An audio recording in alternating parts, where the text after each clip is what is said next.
Bonjour et bienvenue à tous, on se retrouve pour une nouvelle vidéo dans le journal Sciences et Vie Nézéhou. La reproduction asexuée chez les plantes est un processus fascinant qui permet à la plante de se multiplier sans l'intervention des gamètes mâles et femelles. Ce mode de reproduction représente divers mécanismes et avantages qui méritent d'être explorés. Dans un premier temps, nous examinerons les modalités de la reproduction asexuée chez les plantes en mettant un accent sur la totipotence. Ensuite, nous verrons les avantages et inconvénients de la reproduction végétative ainsi que ses applications potentielles dans un contexte humain. Dans un premier temps, nous allons voir qu'est-ce que c'est que la totipotence. La totipotence, c'est la capacité d'une cellule végétative à se différencier de n'importe quel type de cellule spécialisée nécessaire à la formation d'un nouvel individu complet. Chez les plantes, cette capacité est présente dans les cellules méristématiques situées dans les méristèmes, des zones de croissance active. Les cellules n'y sont pas différenciées et se divisent par mitose. Il existe 3 types de méristèmes. Des méristèmes racinaires qui donneront des racines, caulinaires, des feuilles et des tiges ou florales.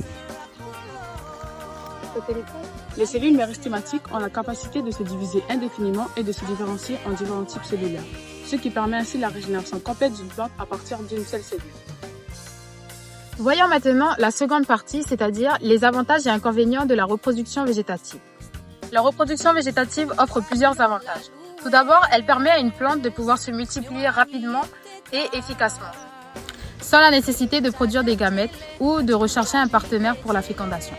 De plus, les plantes issues de la reproduction végétative sont des clones génétiques de la plante mère, préservant ainsi les caractéristiques désirables.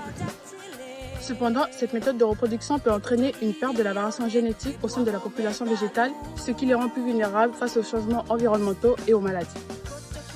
Passons maintenant à la troisième et dernière partie qui s'intitule « Les intérêts de la reproduction végétative pour les applications humaines ».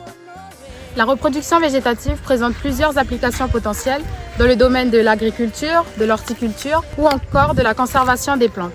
Elle permet la multiplication rapide des plantes cultivées, présentant des caractéristiques souhaitables telles que la résistance aux maladies, la productivité accrue ou encore les qualités esthétiques.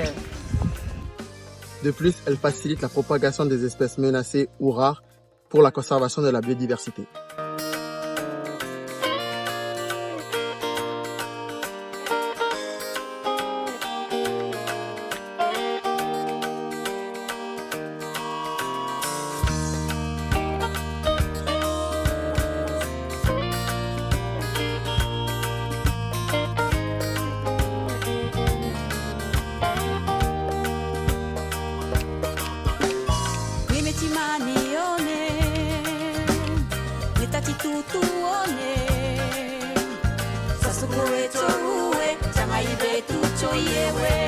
Pour conclure, la reproduction asexuée chez les plantes, caractérisée par la totipotence des cellules végétales, offre un moyen efficace de multiplication avec ses avantages et inconvénients.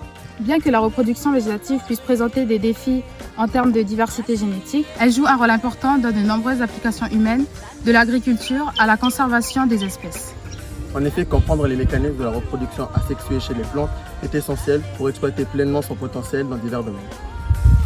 Merci à tous d'avoir regardé notre vidéo. Partagez, Likez, commentez et abonnez-vous.